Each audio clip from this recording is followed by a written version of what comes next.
Oui. Les chiffres. D'accord, c'est ça, alors, à 15h. Je vous laisse. Bonjour. Bonjour. Bonjour. Bonjour. Madame la ministre. Je crois savoir que vous êtes polytechnicienne, madame la ministre. En effet. Voilà. Mon service a mis au point une équation capable de calculer l'impact de la fraude à la TVA sur les quotas carbone. Alors le principe est simple, c'est le principe du carrousel. On réinvestit sans arrêt la TVA détournée, plusieurs fois par jour, voire même plusieurs fois par heure. Et ça donne l'effet d'une boule de neige qui roule, qui grossit, grossit, grossit. Et n'en finit pas de grossir. Ça me rappelle de vieux souvenirs, de voir ce genre d'équation. Oui, mais là, ça risque d'être un de vos plus mauvais souvenirs, madame la ministre. Si vous permettez, je vous montre quelque chose. Regardez. 7 millions investis représentent 2 milliards de fraudes en moins de 3 mois. Et tout ça grâce à la TVA remboursée par la Caisse des dépôts. C'est-à-dire l'État français, en fait.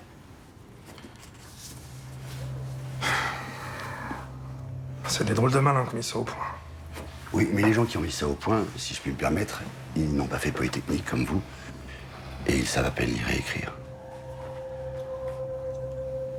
Et j'imagine déjà la réaction de la presse quand ils vont apprendre que les plus beaux esprits de la technocratie française se sont fait plumer par ces petits malins, comme vous dites.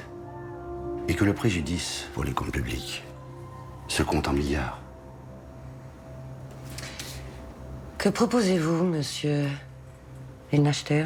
Ce que je propose, c'est de fermer le marché. Là, maintenant, immédiatement. Fermer Evergreen. C'est la seule solution pour tout arrêter. Non, c'est pas possible. Non. Non, on peut pas fermer le marché, c'est pas possible. Pas pour une fraude. Et pourtant, c'est ce qu'il faut faire. Ou du moins suspendre les versements de TVA instantanés sur ces transactions. Oui, mais des fraudes, il y en a sur tous les marchés financiers. Et on va dire quoi aux sociétés honnêtes qui interviennent sur Evergreen? Eh bien, on pourrait les dédommager. Alors après, ça, c'est une décision politique. Moi, ma mission, c'est d'enquêter et de les arrêter. Fermer le marché, ça serait juste avouer au monde entier qu'on sait faire. On ne peut pas faire ça. Et on ne peut pas fermer le marché en claquant des doigts. Nous avons besoin de l'approbation de la Caisse des dépôts, du Parlement et sans doute aussi de Bruxelles. C'est comme si on était en train d'assister en direct au braquage de la Banque de France et qu'on me disait qu'il fallait attendre l'autorisation de Bruxelles pour intervenir. Vous vous rendez compte, madame la ministre? Mais ces escrocs, vous ne les avez pas encore arrêtés?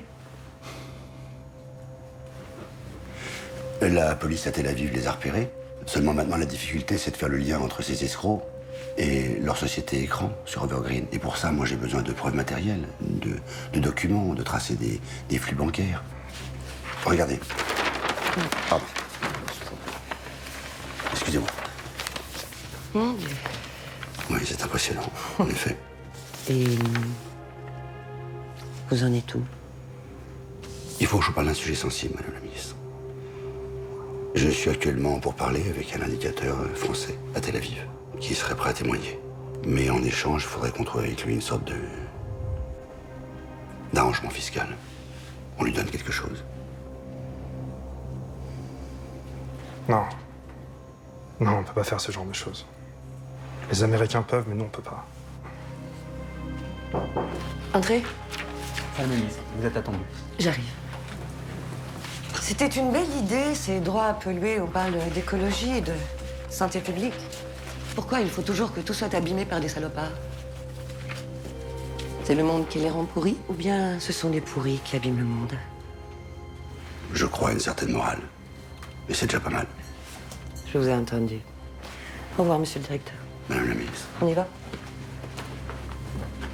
Tenez. Rappelez-moi demain matin. Alors on m'a demandé de venir m'expliquer devant une première commission d'enquête administrative. Il y a 3 mois, vous êtes venu nous voir ici pour nous exposer votre stratégie.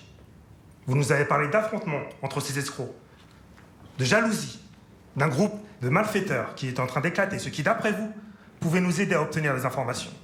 Alors je vous le demande, où en êtes-vous aujourd'hui, monsieur Weinachter? C'est assez compliqué de comprendre comment fonctionnent ces types-là. Un coup, ils font la fête ensemble. Un coup, ils s'arnaquent les uns les autres. Ils se réconcilient. Ils recommencent. Alors oui, il y a eu des affrontements entre ces individus. Mais pour vous donner un chiffre, il faudrait déjà qu'on ait identifié tous les comptes de toutes les sociétés liées à la fraude. Mais c'est impossible puisque nous sommes précisément à cette phase de l'enquête. Donc c'est impossible. On vous a demandé de pas donner de chiffres. Absolument pas. Pourquoi vous ne voulez pas répondre, monsieur Benachter? Tout notre travail à présent consiste à établir un lien entre ces escrocs et toutes ces sociétés défaillantes. C'est notre travail. Mais ces sociétés fantômes, elles ont forcément laissé des traces. Vous devez forcément connaître le montant de cette transaction. Ou alors on vous a demandé de le garder secret. Je vous ai dit au préalable, ce sont des informations que je ne suis pas autorisé à vous livrer pour le moment. Quand? Adressez-vous à mon... Quand Pardon? pourrons-nous les avoir? Mais adressez-vous à mon ministère de tutelle ou à Bercy. Je suis un enquêteur, monsieur. Je ne suis pas un politique.